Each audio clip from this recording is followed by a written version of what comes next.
Welcome to Straight Talk Live. I am your host, Rick Snyder, and we are joined by my co-host, Arvith Malhotra. And Straight Talk Live is a nonprofit, and we are really passionate about the conversations that we need to be having in our post-pandemic world, especially around human transformation, digital transformation, social impact. And we're now actually live on audio podcast. If you go to iTunes or Spotify, if you want to see any of our past shows or this show replayed, and then you can also find us live, of course, on YouTube, Facebook, and here we are now. So I am very excited about this show in particular, but I first want to introduce my co-host, Arvith Malhotra. Arvith, do you want to say a little bit about you and what has you excited about today's show? For sure, Rick. Again, what a thrilling setup we have today. Two very beautiful souls with a lot of experience and incredible energy that you will experience in a second. I'm Arvith Malhotra, the co-host and creator of this fantastic initiative, StraightTalk.live. I'm also the co-founder of Growth Enabler, an AI disruptor and insights business. And so without further ado, Rick, over to you. It's rhyming. And let's see who we've got here. Okay. And just so you know out there, for those who don't know me, my background is I have a master's in psychology. I've been really curious about the whole human experience, which we're going to get into very deeply today. CEO of Invisible Edge and the author of Decisive Intuition. And what hasn't been intuitive to me is how we've been educating people, including ourselves. When I think about back to my education in the classroom, you know, it was really about memorizing information, regurgitating it back to the teacher, or for the exam, the standardized test, and then forgetting it probably by next weekend, the following weekend. And I think so many people relate to that from my generation and even more recently, where it kind of begs, you know, what is the point of education? Where has it fallen off the wayside? What happened to critical thinking? What happened to thinking alive in the classroom and having debate and discussion where we can't even have that in the public sector anymore, even on the biggest stage? We don't even have that in the classroom, where we've lost that thread. How do teachers and educators inspire that kind of passion and that kind of individuality of thought and research and hunger for learning? And so that's why I'm super excited about today's show, The Future of the Classroom, with two educational mavericks who are on the leading edge in pioneering how we need to be doing education moving forward. And they are incredible people. I want to first introduce JoJo Farrell. JoJo, I've known for 25 years. I remember skateboarding to your house a long time ago, and I don't know how to skateboard, but somehow I made it there without skinning my elbows and knees.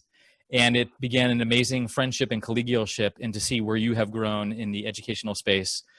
And Tanya, I have met actually through JoJo over a year ago in New York City, back when we can meet in person, less than 6 feet, and really was inspired, Tanya, by what you're doing at Adobe and the amazing care and compassion you have and passion for helping the youth of tomorrow and today.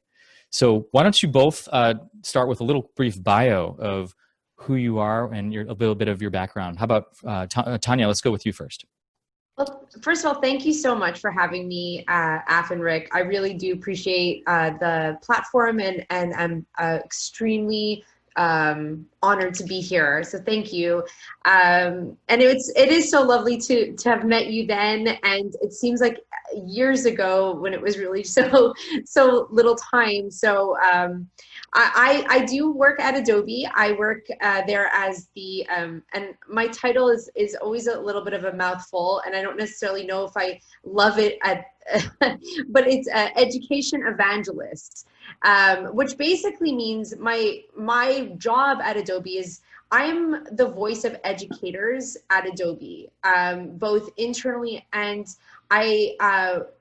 my mission is to really uplift the voices of educators, both internally at Adobe and through my platform as evangelist at Adobe. So I really see this as a service job for teachers and students. So that's a big part of my role, but it's not so much about about what I'm doing, but really what I can help others do in the space of education. And I also work around teaching and learning. I help districts understand how they can leverage technology and creativity to really empower students. So that's a big part of what I do at Adobe. But more importantly, I'm a teacher. Until just this last year, I was teaching full time. So I really do understand teaching and learning. I've worked as a consultant, and I'm also the co-author of the Google Infused Classroom and the Microsoft Infused Classroom. So really passionate about teaching and learning and where we need to go, not where we've been. Amazing. Thank you. Welcome. JoJo, over to you. So I'm the evangelist for Tanya. That's actually my role. And I love the title. It's actually like, it suits me perfectly well. I'm here as a New York City educator. I teach at Brooklyn College as well in the School of Education. So I teach teachers that are getting their advanced degrees. And I support schools and teachers and how they integrate technology sustainably. I'm also a dad of New York City students. And that's a huge part of me. And I'm really kind of coming from that perspective of a New York City educator, a parent of public school students, and friend of Rick and evangelist of Tanya. Wow, that's a lot in your resume, JoJo. It's very impressive. So let's get right into it. And, obviously this whole pandemic has exposed a lot of where the breakdowns are in so many different infrastructures, and education's one of them, especially around technology and how everyone has had to hustle to go remote, where it's not just businesses having to go remote, but also the classrooms. I've seen my little niece who's 6 years old in her ballet tutu looking at a computer screen as her ballet teacher is teaching all of her classmates, in the living room floor, and she's doing her moves remotely. And it's just like one little example of how everyone's having to adjust and adapt. So let's start with that first, is what are you seeing on the ground? Like, what's being exposed of what is the situation right now around education, technology? Where are the gaps? What are you guys seeing on the ground here? So I can start, and really as a parent, one of the massive gaps is you are balancing now, you're working full time, and then you are the coach or co-educator in the class, of your student's education, your child's education. That's a massive gap that we're seeing right now, like 100% COVID. We're looking at how we're going to go back in the fall right now. And we're very, our eyes are peeled. Los Angeles and San Diego and Houston have just announced that they're going to continue with remote. Yeah. So that's who will be next. Miami, Broward, West Palm Beach last night, also remote. So this is a very intense moment, like breaking that gap of how do we do education in a different way, where we've looked at synchronous education in this remote time. And a lot of, I think, school districts have really struggled with how do we mimic what we were doing in this time. And I don't think we can. I think I know we're looking at where the holes are, but I think there's a lot of excitement around how this is that moment to just think about education differently. But as far as like some of the gaps in New York, we feed 1.1 million students 2 meals a day for free. So like that's a massive gap. And I think educators forever, and I was a 4th and 5th grade teacher in New York City, and then a middle school teacher. And I've had a lot of different jobs before I was Tanya's evangelist. I've worked in a lot of different fields, but being an elementary school teacher was the hardest and most stressful job that I ever had, times 50. And we already, pre-COVID, the the educators were filling in so many of the gaps in our society, and we were already wearing so many hats, and we're now looking at, you know, the first line of defense of providing childcare for families so they can go back to work. So we have a childcare crisis in our country. We have housing crisis in our country. I actually read something the other day, and it really struck me. It was, during COVID, you will be protected from being evicted from your housing. And it's like, how about you are protected from being evicted from your housing, period, having nothing to do with COVID. But that's just like another massive like social issue that's now like really bubbling up. Yeah. Jojo, question from me before before Tanya comes in. You talked about, it's very important to understand what roles you've played, right? And I think you've played multiple roles, of course, as a parent, and then you were a teacher, and now you are, outside of being Tanya's evangelist, you're also an evangelist for technology and for great brands like Google and others and out there. And you were talking about this just before we started the show. So tell me a little bit about the status and the mindset of the child or the learner. So we talked about the parent, and by the way, I'm a parent too. All of my mates and my friends, we debate this day in, day out over glasses of wine. We say, "Oh my God, how was your day today?" It's like nightmare. You know, XYZ kid did this, having a bust up here. Just can't take it anymore. And of course, there's a lot of mental trauma. It's very difficult for us to adjust to this new way of living and existing. The child, though, I almost feel we're treating the child like a vehicle or a machine of some sort. It's almost like, right, you're not going to school, right, get in front of the computer, will you? Look, 5 hours, 6 hours. And by the way, you know, in the UK, if you're not public school or it's not funded by the government, you're paying money. It's private school, right? So then the parents are, you know, spending their lives trying to earn money, to spend money on education to give their children a better life, are like, oh my God, half my salary is going into this private school. You're not even going to the private school. What the hell's going on? And there's this level of anxiety, panic. They're disenfranchised. They're now starting to realize that actually the school system was not as glorious or effective as they thought it was. But let me go back to my question, which is, how do you see the learner or the child operating? And I think that's for both of you, but I just wanted to get your perspective on the ground. So not the, you know, not the high level stuff, on the ground. What do you... I think it's been just such a mixed bag. And there've been like many approaches that I'm hearing about that teachers are taking.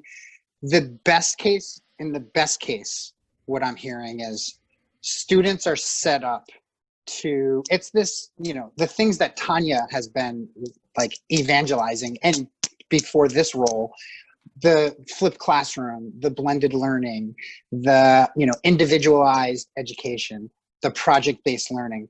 I think that now a lot of this work that we've been supporting for years, it's like people are like, oh yes, that's so useful right now. So I think in that case, or in that sense, a lot of these tried and true best practices that people have been developing for a decade and longer, people are now actually like, out of necessity, they're really going there. So they're like, you know, the flipped classroom model is like, your students are engaged with materials or video, like Khan Academy is what a lot of people think of. They understand the content, or they're exposed to the content, then they come into the classroom and like they jump right into it. Or you're doing the homework with your teacher in a small group. And so that, I think some of that is beautiful, and teachers are now just really being pushed to adopt some of these great practices around the integration of technology, which are really just great. It's just great teaching, you know. Great teaching with technology is great teaching. So I hope I answered your question, but I'd love to hear Tanya. I'll talk to you. Well, first of all, I'm glad you asked that. I'm actually a bit emotional today, and you know, I was a little late. Part of the lateness was was and it's crazy right now, with, as you can see, with having my kids home and kind of trying to figure out how to keep them busy, and then there's like that guilt of like working all day and like having my children, and they're not even in school right now. And when you brought that up about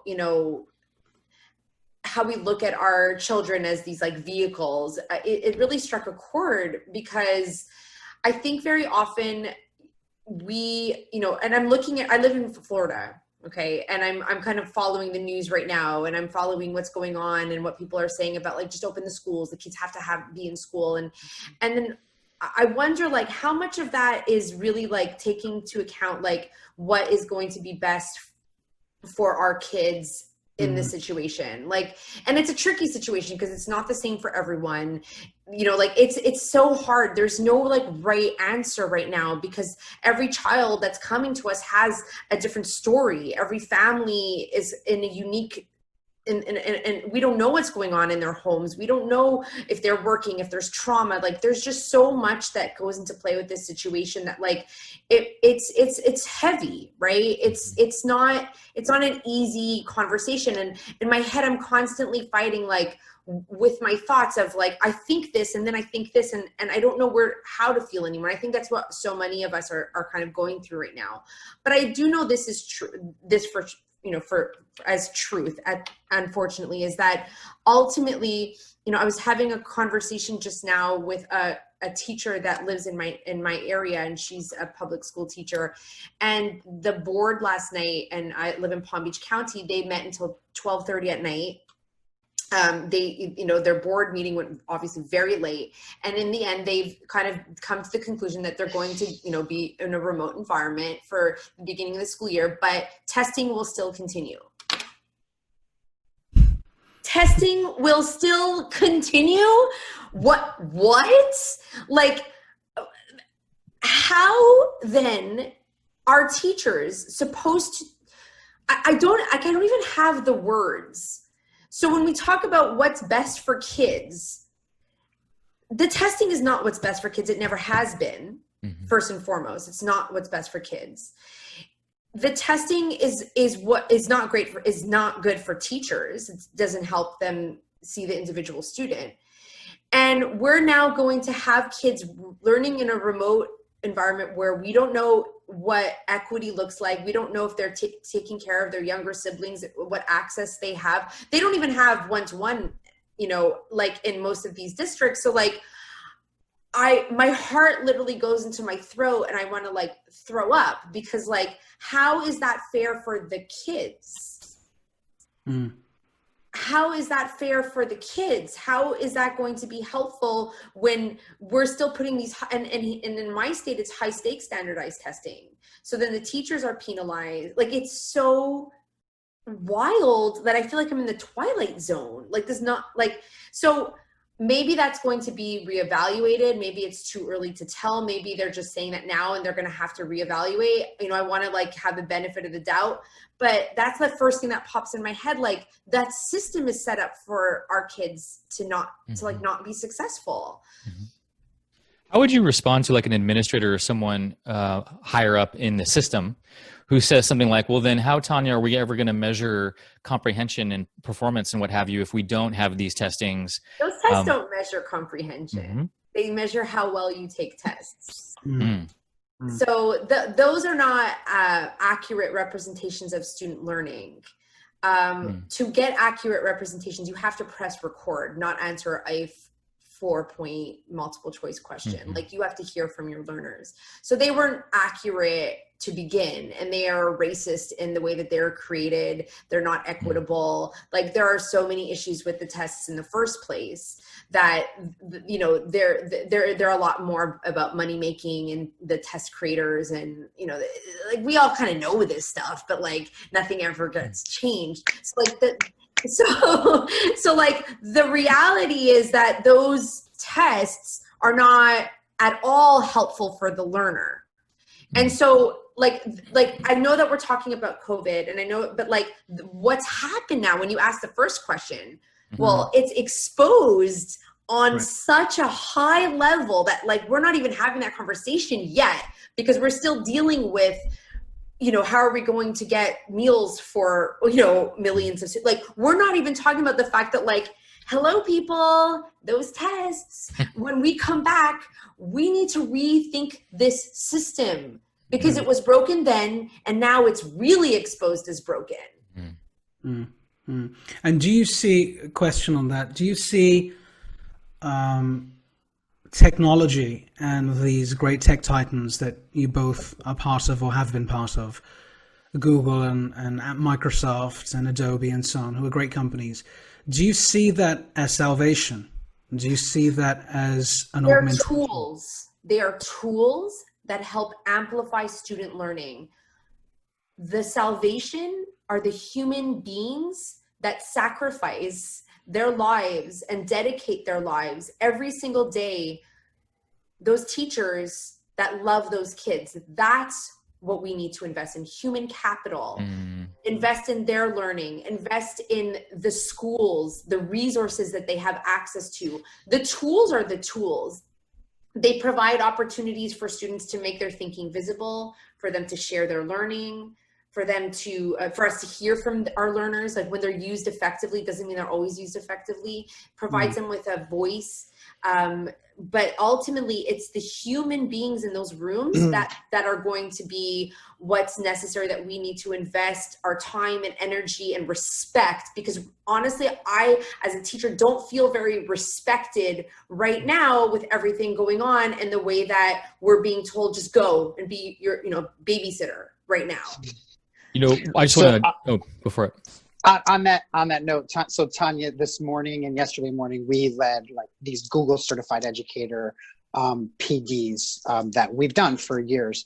And like, that is our whole intro, is like, it is not about the tool. It is not about the certification.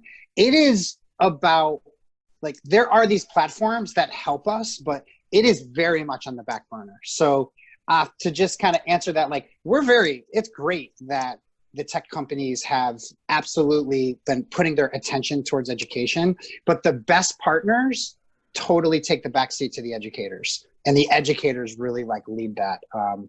And I just wanted to make that point that Tanya very, very accurately stated. Yeah, I want to jump in here too. One of our listeners is saying we need to start with the mental health and well-being of children. And from a psychology perspective, that's what I think about also is, you're right, it's not just about comprehension and information and retainment and learning in that way.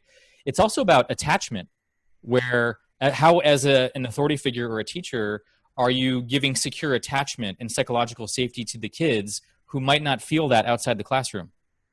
And how do you provide that and get that sense of well-being and socialization where they can learn how to work on their social skills, their emotional intelligence, which is such a big part of children and growing up, not just the information and the standardized testing, as you say, Tanya, but the whole human being. How do we educate the whole human being in the classroom? I would love to hear where you see the future of that going compared to where it's been. Yeah. Well, Jojo, do you want to take that? You're both reminding me of something one of my grad students said when we were meeting, and we were having just like a mental health check-in. And she said, I'm really tired of hearing people say we're all in the same boat together. She's like, we're in the same storm, but we're in very different boats.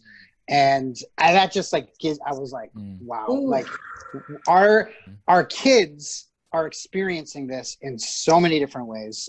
And Rick, we'll get to the future, but like that is the mental health state of our kids right now, who are in one apartment with like their siblings, with family members. And then they're supposed to be doing, you know, the synchronous check-ins with their teachers. It's really hard. You know, it's really hard for the teachers to get good at that and to be like, how do I check in with my kids emotionally when like that's the reality? And in urban environments where, you know, it's 2/3 of New York City, the population of New York City rent apartments. So they're vulnerable as renters right now. They live in apartments. They don't have the space. So this is where, like, and Tanya, I want to hear your thoughts. Like, so I've also heard some great, exciting educators say, we're not ready. Like, there's a lot of people in our society that just want things to go back to normal because there's a lot of comfort in that. Educators don't want things to go back to normal. We want to be able to go back to our buildings. We want to be able to get our lives back, but we do not want to go back to the way that things were, where classrooms have looked in some places the same as they did in the 80s, the 1880s, the 1980s. So that's the piece of, like, where are we going in the future? And then where's that leadership, and who's going to lead that, and which school districts are going to innovate right now and take chances, you know, and jump off the cliff and say, we're going to try to do things very, very differently. And Tanya, I don't know, you're exposed to a lot of, like, different districts. Are you hopeful? Are you hearing things of some school districts that are ready to catapult into a new world? I think,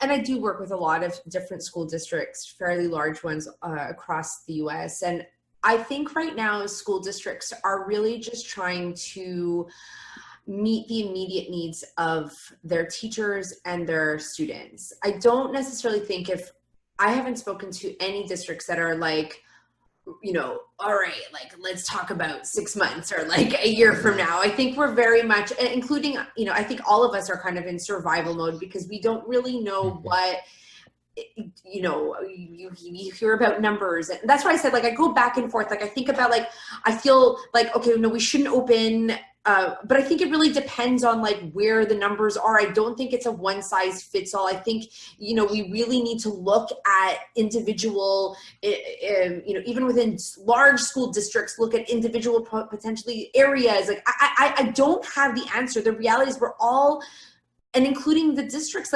they're struggling to figure out where things are. So it's so hard to kind of look into the future right now. I do know what I'd love to see in an ideal world, and I can definitely, you know, give some insight into that. And for me to say, like, in the future, I would love to see it being a lot more student driven, really building empathy and understanding of who our learners are, a lot more personalized learning, you know, where kids get to choose pathways and where their learning needs are met based on where they are. Like, I'd love to see the environments that they learn in not look like, you know, they did in the 1880s, where there's funding attached to the buildings that they walk into every day, where they're not, you know, where they're treated like humans, where we invest in them, you know, and not just the ones that live in areas that can afford it, but all of our learners. So I think, like, that would be my ideal, like, and that's not shedding anything that we haven't kind of had those conversations around, but, like, that's what I would love to see in the future. For schools. And it seems idealistic. Like, do I know how we're going to get there or what that's going to look like? No, I don't. Sorry, go. No, I was just going to add to that point. It almost, you've touched on a really important point. It almost feels like, and this is universal across every country on the planet, you know, having studied in three different countries myself from a young age to now, and educated at different levels, the classroom has always been this sort of broadcast environment. Almost, it feels, the word factory comes to mind. It feels like the robots walk into a factory. In this case, you're not paid to do your job. Someone broadcasts and says stuff to you, and then you shake your head and you fulfill your responsibilities as a learner, and you walk out again. And actually, if you think about the learnings from the startup economy, it's such a simple learning. Change the environment, and people take the mickey out of bean bags. I'm not saying it has to be bean bags, but open environments, free environments, environments that encourage expression. So you can walk around the corridor, and it's not like, you know, the water machine is always at the end of the corridor. I mean, there's no form of innovation or uncertainty that we are demonstrating inside a school environment that makes the child feel like, oh, this could be an expedition of sorts. We almost have to force experimentation because the environment we've created is so rigid, it's so certain. And so when you look at technology, the point I want to raise is when you guys look at the cool technologies, the AR, VR, the artificial intelligence, that is the root enabler of personalization. Right? Technology helps personalization massively. If I'm able to fill in some, answer some questions, you're able to assess my mood, look at my energy levels, do some other deep analysis, to use deep learning to try and understand my psyche as a student, as a child, you're able to then put forward a course that's akin to my learning style. I mean, it sounds so simple. It sounds so simple, but the education system, which is the core of what we are today, is still living in the 1880s. You guys are pivotal. You're pivotal because you're working with companies that are driving this change. And I believe technology and education are going to be like this, integrated.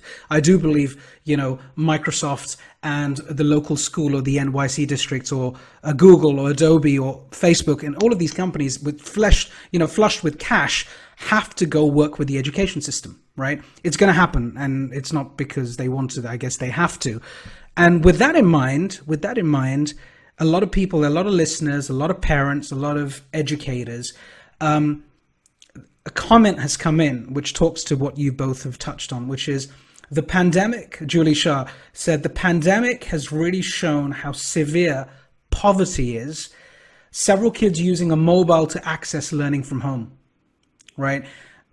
That's in the UK. This individual's in the UK. What are you seeing? Because technology can be abundant. You can have all the tools in the world and you can feel like, oh my God, I've got so much choice. But there's simple things around safety, around provision of food, around domestic abuse and violence at home, around the size of your apartment, to your point. Do you actually have a space where you can study? I mean, I've got parents who are office workers who are complaining, oh my God, I can't even take a conference call. What the heck? Hey, listen, Bob, go study in the other room. But Dad, I don't have another room. Oh, so who wins this when you've only got two rooms in an apartment? Is it the person who's putting the food on the table, who's paying for your private school bills, kid, or is it the child? And if this is going to continue, as you guys say, question mark.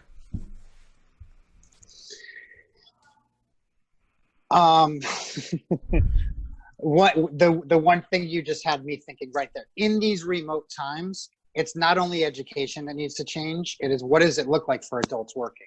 And that, this has to become more symbiotic.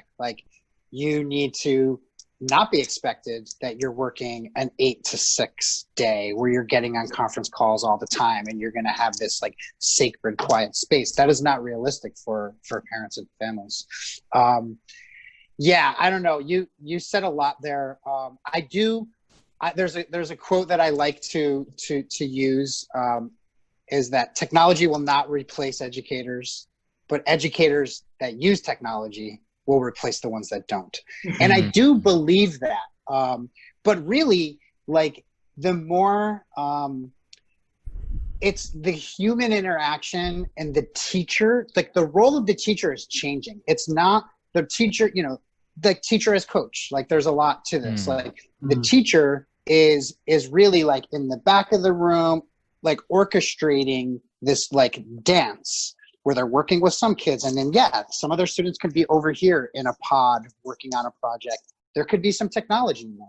It's not even really about the technology as much as just that really, I mean, when you walk into a teacher's classroom who really has this, where they've got the table in the back and they're working with a group, and then they've got another group over there working and another group over there, and the students are all collaborating. That's beautiful. Sometimes technology really helps, but I've seen people do it without.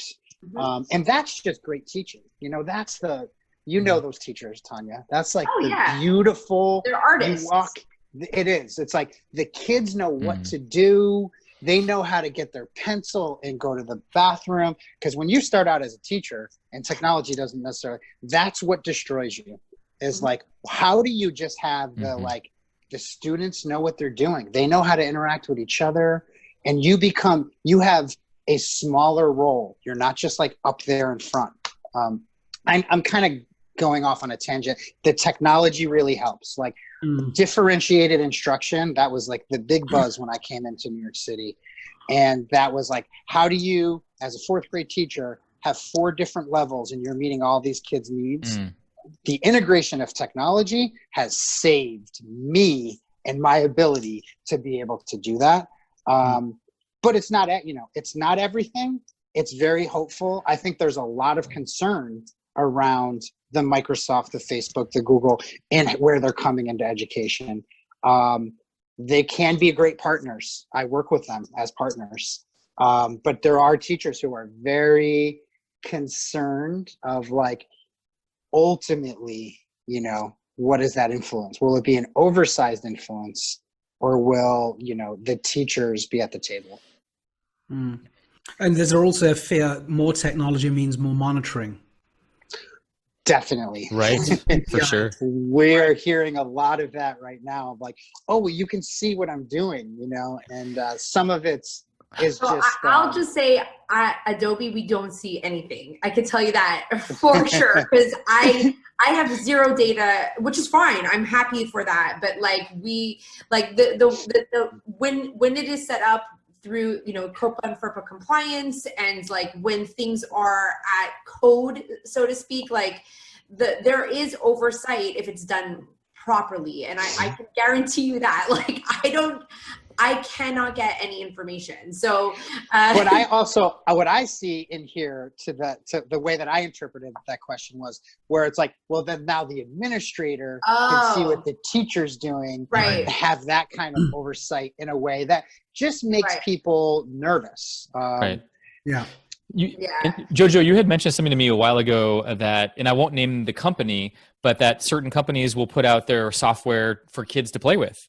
And it's free and it's sponsored and what have you. But then the company gets the benefit to see, how do the kids work with our products? So I can't even remember that. But sure. Yeah. Like the app, absolutely. Like there's free beta testing, basically. Completely. Yeah. If it's free, as one of my colleagues says, pay me now or pay me later. But yeah, there's a lot of things that are out there that are free, but there has, to Tanya's point, and in New York, I've really seen it. The regulations around student data, there's been a massive step forward, which benefits all of us. And it benefits the companies too. It benefits absolutely like that. There needs to be, we need to have security over students' data. That is like the next frontier as well, that we're still in like early phases of like how to really ensure that. Here's one thing I want to get to really quick. To me, you both are incredible visionaries. So I want to tap into that right now. Where do you each see the future of the classroom? What are you hopeful for? What are some of the leading edge trends that you're tasting and sensing around the corner? I'd love to hear from each of you just a bit about that. Sure. I will. Go ahead, Tanya. So I'll just say this. Like, what I'm definitely seeing, which is exciting in a way, is that I think educators who might have been resistant in the past to the effective uses of technology, like maybe who just didn't think like, I don't want to do this, like, I'm good, are starting to see, like, and I mean good teachers, I don't mean to disrespect those teachers. I mean, like, now they're starting to see like the value a little more. I think that there's a lot more excitement around what's possible with some of the tools in a meaningful, powerful way. So I think that people are a bit more open. And I also think that people also recognize that it's not going to go away, that like technology now is a big part of not just like students' lives, but like just our lives in general, that like as we move to remote on the drop of a dime, that technology is what has facilitated us to continue, at least at a minimum, our economy. Like if this had happened 20 years ago, I can't even imagine where we would be, because like online, like the ability to still do business, to be able to work, to collaborate is only available because of technology, because that we're where we are now. So I do think that that will definitely impact the way that we look at teaching and learning moving forward. And I also think a silver lining, and I hope I don't come off as, insensitive, but I do think that people now are going to walk away with a lot of skills that they did not have 4 months ago. I know, I know New York City, like they were doing PDs, like holy smokes, like round the clock. Like I have to give you guys props. Like that's incredible. Like that you had like I don't know. I don't even know how you guys did it. It's mental. I've never seen anything like that.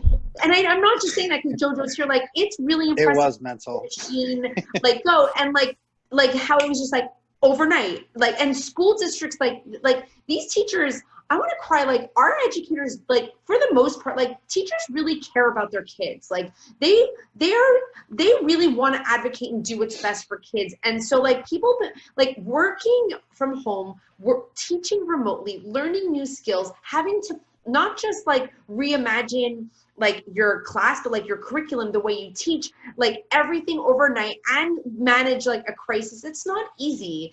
And I know so many teachers, you think that they're off? No, they're not off. They're reading books. They're joining conferences. They are, like they're learning. So, the reality is like, I think moving forward, when you say, what is my vision? I think that we're going to be 10, 15 years further along in the last 6 months than we would have been in terms of understanding of what's available, technology integration, strategies around blended learning. I think we're going to be able to have better conversations going back about what is the purpose of school, what should the school environment look like, how can we reimagine that experience. I think that parents have a newfound respect for education. So I think that there's definitely moving forward going to be at least conversations that we could not have. Do I know necessarily what they're going to look like? No, but I do think that there's going to be a lot more open conversation. Fabulous. I have a couple things to add.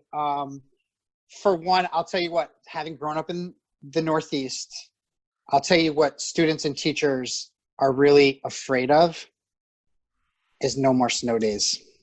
Oh. It's real. People are like, oh no, we're never going to have a snow day again because now we know how to do this. That's true. You're so right. There will never be a snow day. The snow day is a beautiful experience for educators I'm from Montreal, and kids. I get it. Yes. So that's on the negative side. But I totally agree. And I do a lot of PD with teachers. We have gone at least 5 years into the future of just the adoption, like we used to kind of say like, oh yeah, it's the 80-20 rule. Like the 20% are adopting quickly. They take chances. The 80%, there's different layers in there. Everyone has just jumped forward. And I do think like the role of the educator as facilitator or coach, we're going to be so much more advanced in how we do that. Like now teachers will come back in and they will know how can I integrate technology into my classroom so that I can facilitate, I can make that beautiful orchestra around the room where I can pull a group of kids. I can have some kids over here engaged. I know how to now keep eyes on it, give feedback to that remotely. Those are really positive possibilities, from the time that we've been in.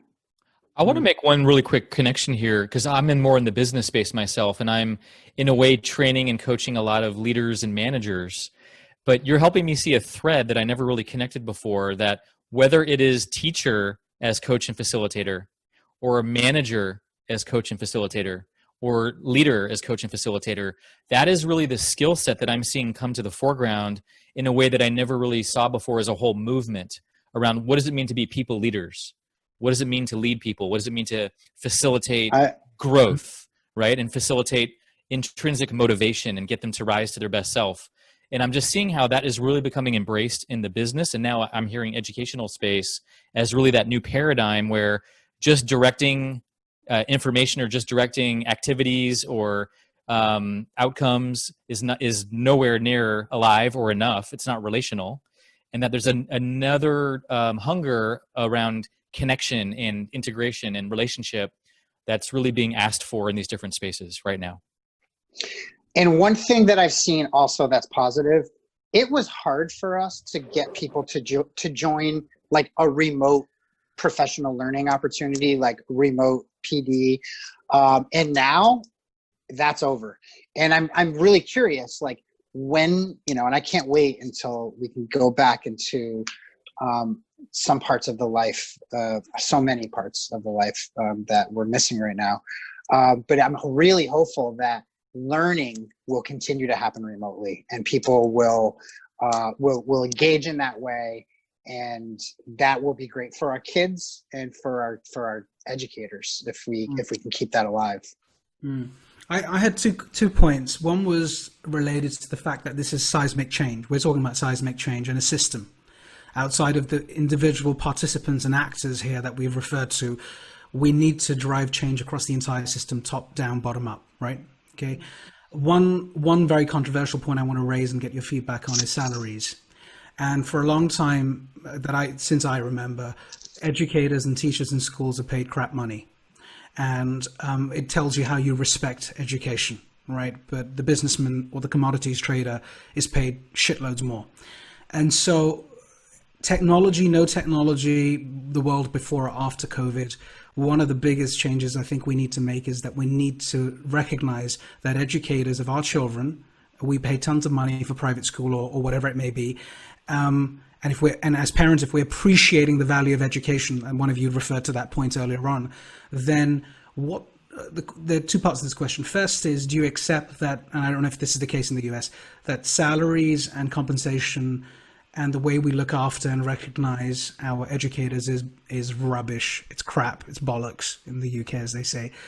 Is that the same in the US? Number one. Number two, what can a teacher do? So we're making some profound points here, and it's inspirational, energetic, and loads of teachers listening in. So what should they do on Monday? What do you want the teacher to do now outside of doing PD and learning and being responsible and being an enabler? Can they change the system? Or do they wait for it to happen? What are your views? The second part of your question, I can speak to. I'll let Tanya speak to the first.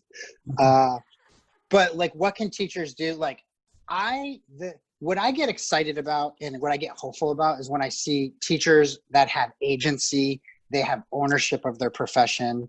And having been a teacher who didn't have that, like it was when you are a worker that is very stressed, it's hard to just kind of come to that place. And this is why I used to think teaching like, oh, I had this natural ability for it. As you say, bollocks. It is an art. It is a skill that you develop and you learn how to do. And I think with that comes, the agency, and like educators with agency have a lot of power, or can. Joining professional learning communities is something that Tanya has done forever. That is something that I see in New York. Like teachers who organize with other teachers around learning, and learn how to just speak about what you do with passion, people will listen. Have a plan, come with a plan, and others will follow you, because a lot of people are like right now, especially, we're looking around like, what do we do here? Yeah. And so educators, I think though, like taking advantage of these times to connect with other educators is a phenomenal thing to do. Learning, like teaching can be a very isolating experience. Connect with people in your district and in other districts. It's a very like powerful time to do that. As far as the pay and all that, I don't know, Tanya, what's your take on that? Look, I'll say having worked in multiple countries. Yeah, right? and I'll say this as Tanya Avrith, as a teacher. As a teacher, it was very frustrating paying for my class supplies out of my own pocket repeatedly all the time. And I've worked both public and private. And just because you're in private doesn't necessarily mean you get resources either, just FYI. As a teacher. Or paid better. Or paid better. Actually, I think in some or most cases. Oh yeah. Worse. So I'll speak as Tanya Avrith, like that is really bad. It sucks. It sucks to need Kleenex in your class and not have a supply of it. So when we were talking about like, oh, we're going to go back and we're going to send the kids, you think the teachers are going to be equipped with the right materials, the amount of hand sanitizer? Yeah. Like that doesn't even happen when we have funding. Like right now, completely. So I think it's kind of like the question, I think we all know the answer to that question. Like teacher, it's hard. It's hard being a teacher. I think there's an assumption that you only work 10 months. It's not true. Most teachers have summer jobs because they have to offset their salaries because they're not enough to live, especially if you are a single income home or the main breadwinner. So it's hard. That's why teachers are so incredible, because you don't go into education to be wealthy. You don't go into education. I mean, yes, there are some, like, listen, there are people that, and depends where you live, by the way. There are some places that pay teachers better than others. Like it's hard to have a blanket statement. Like it really varies from state to state, from country to country, how they're valued. And so, but I can speak as myself. Yeah, it really sucks to not have the resources that you need to do your job effectively when it comes to, and then what ends up happening is teachers are good humans. So what do? We go out on our own and we just spend the money. And it's not like, right? Like, it's like, we need it to do our job and it's just easier. Like, I want to cry. I see so many teachers with wish lists on Amazon and they're hustling. What, not for them, for their kids. Should they have to do that? No. Absolutely not. We should have resources to be paid a wage that's livable, like in some places, and not have to invest our own money constantly to do our jobs. There is no other place. It's so funny. Like getting pens for teachers is like you're giving them a car. You ever go to a conference, JoJo, you know what I'm saying? You go to these ed tech conferences. Pulling up the bags. And I've worked the booths, like behind, right, as in the tech side. And the teachers come with the bags and they're like so excited to get pens and squeaky ball for their kids. And it's so sad because that's the reality of being a teacher. And we laugh about it because this is our reality and we live in it, but it shouldn't be that way. It's not okay. Every teacher will tell you that it is not okay. And it is not okay for our kids. Forget even the teacher. Like, how is that okay for our kids that they're not resourced with their, and so, in schools where PTAs are there and they have, the community that rallies, those kids are fine. Those parents are going to raise the money, they have more, but that's not equitable by no stretch of the imagination. That is not equitable. And so even because your public school seems okay, doesn't mean that that's the case everywhere else. So, again, and then, then you tie, this is such a loaded question because then you tie in teacher pay attached in high stakes areas where testing is attached to teacher pay. So you mean to tell me that the poor areas that we're the socioeconomic status of my kids, where their parents are working 2 to 3 jobs, maybe they don't have family members at home to, we don't know the situation, but the kids who might need the most resources, who are not going to score as high, those teachers are going to be penalized because those kids have extra needs. I can't, that, all of that is, and it was hard for me. Keep in mind, I'm Canadian. It's a different system. I moved to a different system and was kind of figuring that out and adjusting. So it's, again, I'm speaking as Tanya Avrith. These are all my observations. These are the things that I see. And when you ask me, it's hard. It's really hard as a teacher to watch all these things happen and then be in the middle of it. Because ultimately, what do we want? We want what's best for our kids. We're fighting to do what's best for our students in our classes. So there's that. Now, what can I do as a teacher tomorrow? Well, first of all, I agree with what JoJo is saying. I have a network of educators that I connect with that keep me sane.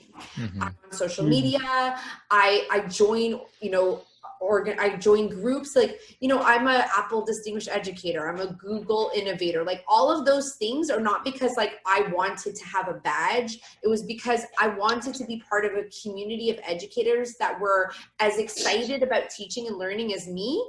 And I sought that out. So like, that could be something that a teacher can do, is seek out communities where there's positivity, because this stuff that we're talking about, it can really drag people down into a really negative headspace. And it's the kind of stuff that we try as teachers, and JoJo, I don't know if you agree with me on this one, but like, we try not to focus on, because the reality is we can't control it. Like, unfortunately, like, that's, all of those things are out of our control. So we have to make a choice of where we want to go. So like, for me, I choose to look at the future. I choose to look at, how can I make a difference? How can I elevate the voice of teachers? How can I elevate the voice of my students? And how can I collaborate with communities that wants to impact change? And I think that is where we need to kind of go and think forward. And through those conversations, and not to say we shouldn't have the conversations, but through the action, hopefully we can make that change a reality. That's fantastic. The reason I asked the question was related to empathy. I think for far too long now, parents, and I'm going to come to parents in a second to get your guidance, parents who are detached from the education system, as in they're helicopter parents, or they've outsourced education, whether they pay for it or not. They're like, well, I'm sending my kid to school. Surely you should be learning something, young man, or whatever it may be. That attitude, right, still exists.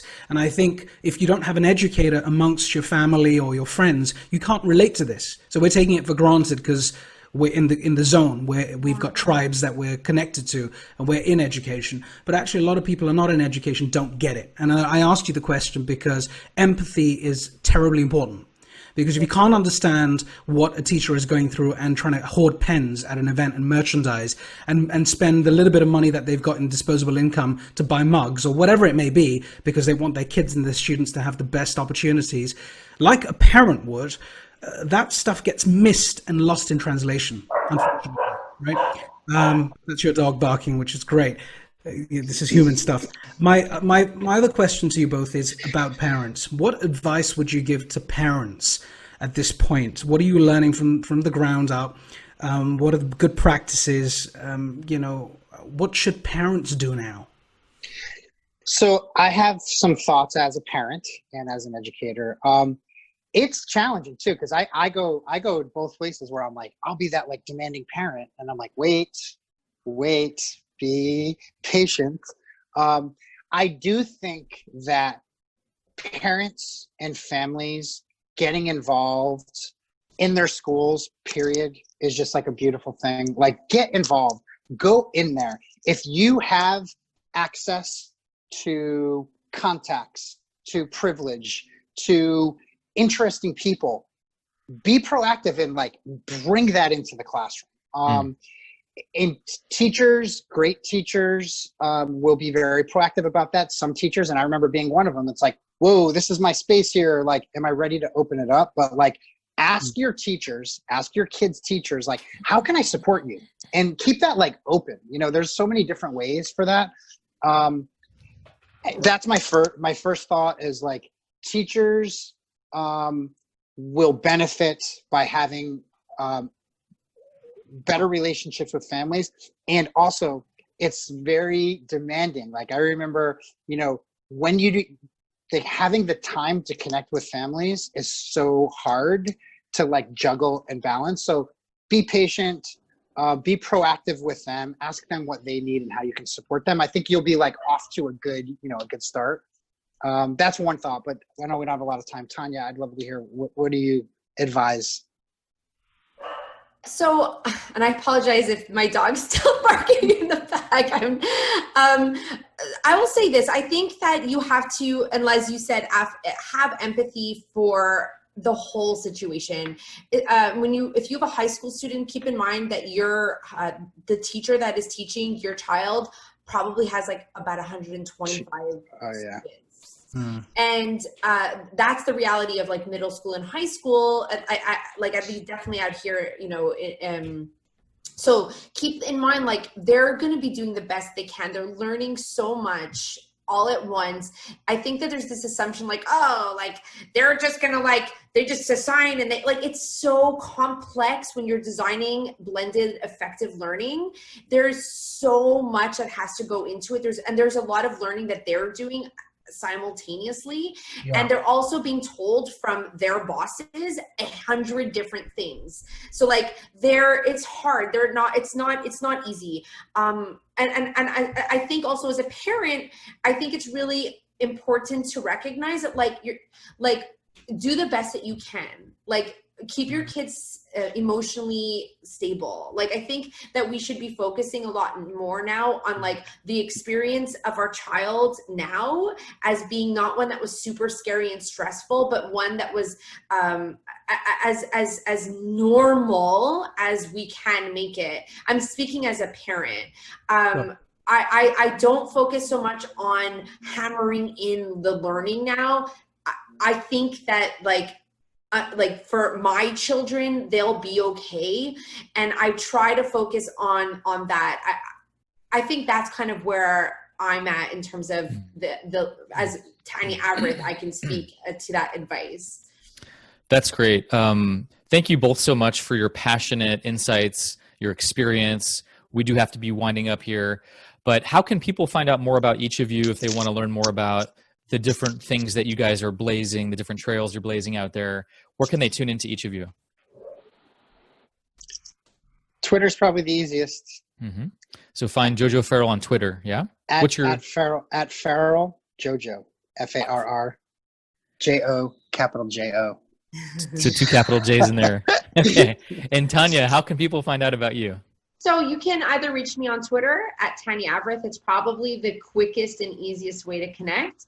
I also have a live stream show on Thursdays with my partner in crime at work, Miss Clara Galan, and it's the Adobe Creative Educator live stream show. And you can find that on Facebook if you go to Adobe for Education. It also streams on our Adobe for Edu channel. So we do a live stream show, and we ask questions. We work with different educators. So you can find us there as well. Amazing.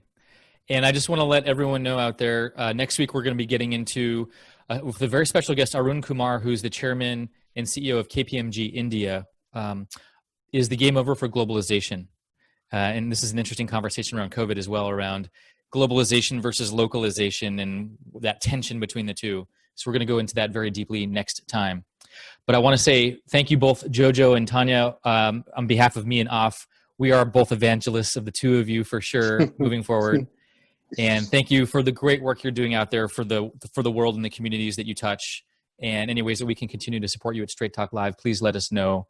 And all of you listening in the audience, please send this over and the replays to your colleagues and people and teams who need to hear this, educators out there. So great. So thank you all.